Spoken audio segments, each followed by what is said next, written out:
basketball, shall we? Because obviously over the weekend, a lot of the headlines that we enjoyed last week sort of came to fruition, and one will come tonight because Luka makes his big debut at home against the Jazz. His first game since Christmas Day. That's when he injured the calf. He was averaging 28, 8, and 8 in the 22 games he did play so far, Chandler.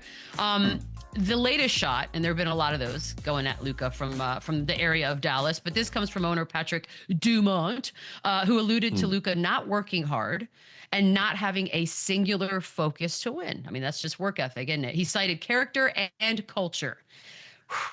This is from the Mavs over, Chandler. How are you feeling about this one? Yeah, I think it's a little strange, right? He's obviously new to the NBA business. He's mega successful in other aspects. He's a casino real estate mogul who married into the Adelson family, and he knows his stuff. But this is a whole new world for him, and clearly he's got a voice in his head, which clearly I think that we all know it's Nico, and he hasn't been there that long to kind of have this opinion on Luka. And I really don't think this narrative is fair for Luka. Look at the success he's had. Look at the numbers he has put up, the accolades he's received. In just a short 6-year window, he's done everything from took them to the Western Conference Finals, to the finals, has kind of rebuilt this team post-Dirk era. So I did think these comments were a little strange, and he hasn't been there as much as other people have to even know this information. He hasn't spent much time in Dallas from the moment that he kind of took over the team. So I thought this was a little weird. I didn't love it. I don't like them kind of kicking Luka on the way out, everything he's done for this franchise, and how people quickly forget they weren't the finals last year. Like they were in the NBA finals last year against the big bad Celtics, and who were just a better team. They could have possibly won an NBA championship last year because of Luka. So I don't love the narrative. I don't love these comments, but I guess you kind of have to say things like this to help yourself move on and justify the trade. Well, yeah, because you got protests and people are angry and there are death threats, and I think they're trying to cover themselves, Danny. But the work ethic thing, it's a big deal in sports. What do you think of the comments?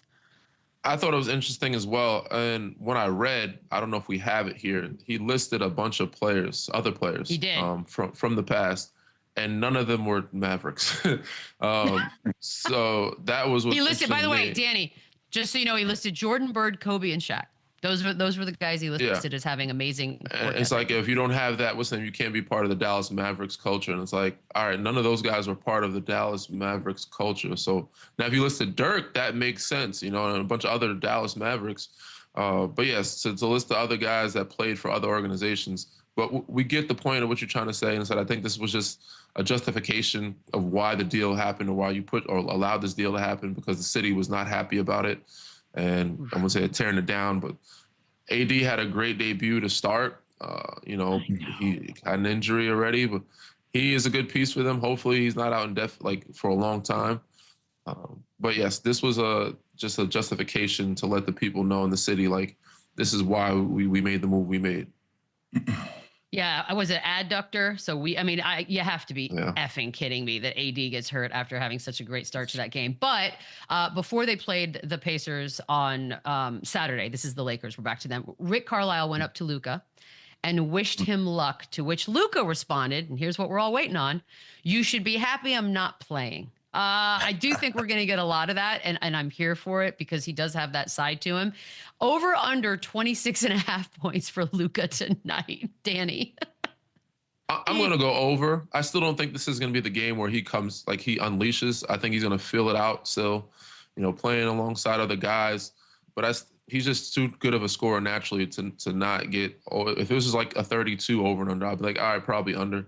But 26.5, I think he can get that. I'm waiting to see that game on the 25th versus Dallas. I assume that is going to be like an over 40. So that's the game I'm looking forward to watching. Yeah, a couple of things here. I would take the over. First of all, they're playing the Jazz, and I've been excited for a Jazz game all season, so that kind of shows you the impact of Luka's debut tonight. And I would definitely take the over. But this dude, listen, he's been out for a while. It's going to be natural for him to be rusty. He hasn't played in a game in a long time, let alone in a new system with a new team, with new teammates. So again, you look at AD's, debut, he did look a little dominant. They gave him the ball early. They fed him. Luka, he's got to get his legs under him. It's going to take some time. I still think he's such a great, natural, talented scorer. He's going to find ways to get buckets. He's going to find ways to get to the free throw line, especially working his way back in against the Utah Jazz tonight. So I think it's going to be fun. I'm going to watch every single minute he's on the floor. Like this is very exciting stuff. But I think the Carlisle stuff also, I think knowing their banter and their relationship, I think people kind of ran with this. This wasn't like a serious comment he was saying to his former coach, Rick Carlisle. But I do expect him to be on this revenge tour. I will be betting next season that he wins the MVP. Like, I think this is his chance to I think he goes nuts. I think he feels disrespected. I feel like he's offended. And he should be. I feel like me, Danny, Lou, we all would be if we were him in this situation after 6 months ago being in the finals with this team, surprisingly discreetly being traded. It was just a weird situation. So I fully expect him to get in the best shape of his life, hire whoever he has to hire to change or to keep what he's been doing, because that's been kind of working as well, and be an absolute monster the rest of this season and going into next. I mean, being disrespect, I don't think anyone disagrees with you. He 100% should feel disrespected. Whether or not he turns that into the revenge tour, I think we're all excited to see. Charles Barkley thinks that he's going to have a bit of a hard time, however, playing with LeBron because he's going to have the ball in his hands less than he ever has before. Chandler, do you agree? No, I completely disagree. He just played with Kyrie Irving, who's another ball dominant guard and if you remember, a couple of years ago when the trade first happened, they were bad. And we were talking about, dang, Kyrie's going to leave in the summer. This doesn't work. They're two alphas that need the ball in their hands. And again, I keep alluding, they went to the finals last year with two ball dominant guards that love to be the number one option.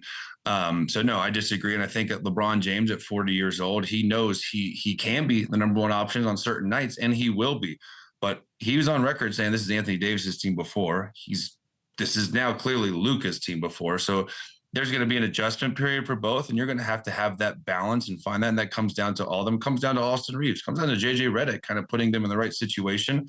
But LeBron James is professional enough, good enough, smart enough to realize that this transition's going to be hard. And again, this is Luka's team moving forward, and we all got to do whatever we can do to get that kind of transition expedited and get us back to like an elite championship contending team, which they could be. What do you think, Danny? Yeah, I'm with you on that one. I think they'll figure it out. It's going to take some time, like it did with Kai.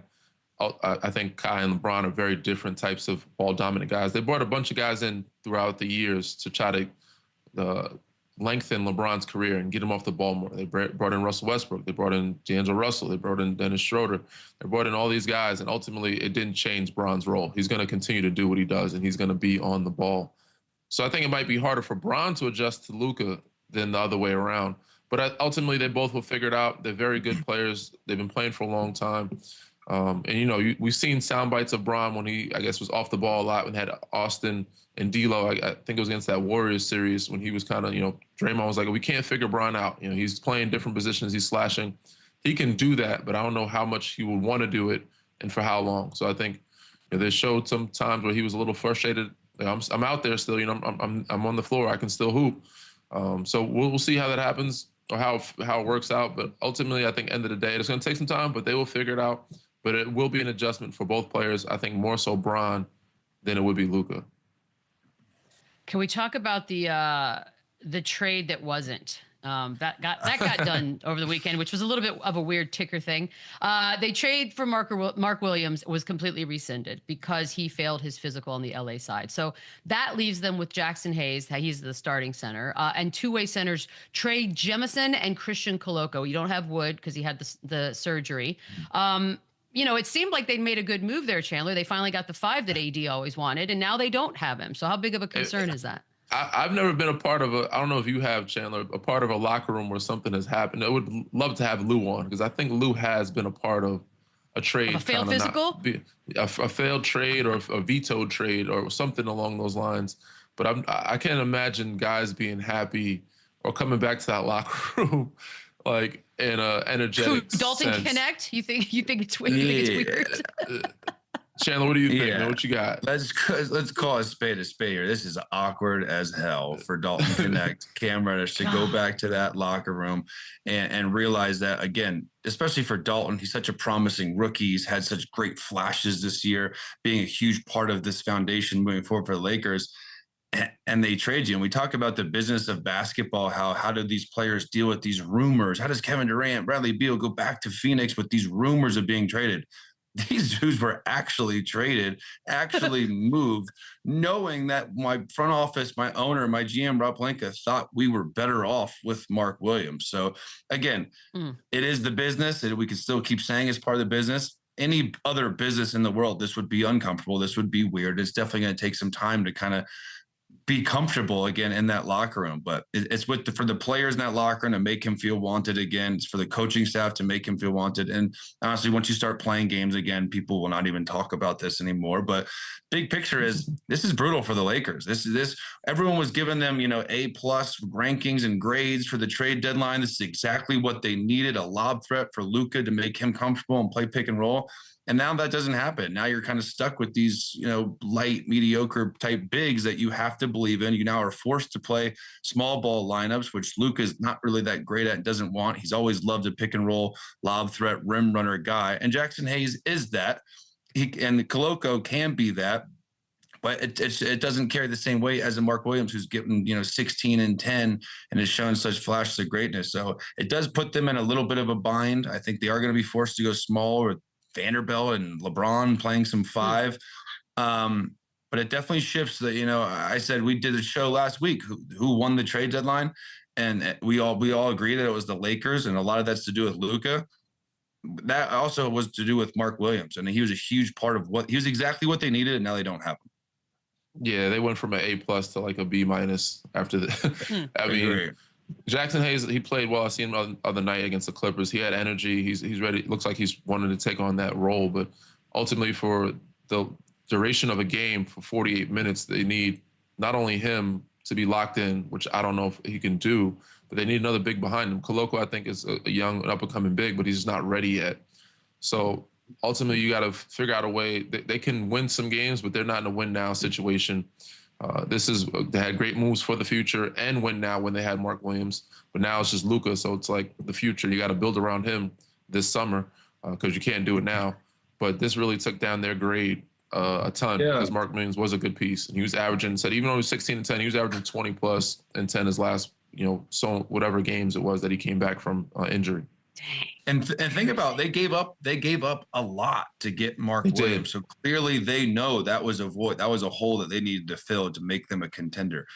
You take that off, they're kind of back to that middle of the pack, kind of right there, can win a lot of games, talented, obviously have Luka for the next foreseeable future, we think, unless he gets moved again secretly. But yeah, it's a big blow to them. It's a big blow to them because, like I said, that's exactly what they needed, and they were willing to give up picks and Dalton Connect and Cam Reddish. They were going to give up a lot for this dude. By the way, shout out Josiah Johnson, who, of course, had the perfect meme as a response to Dalton Connect walking right back into that locker room. He always nails it. I don't understand his brain. We touched on a little bit. We want to get back to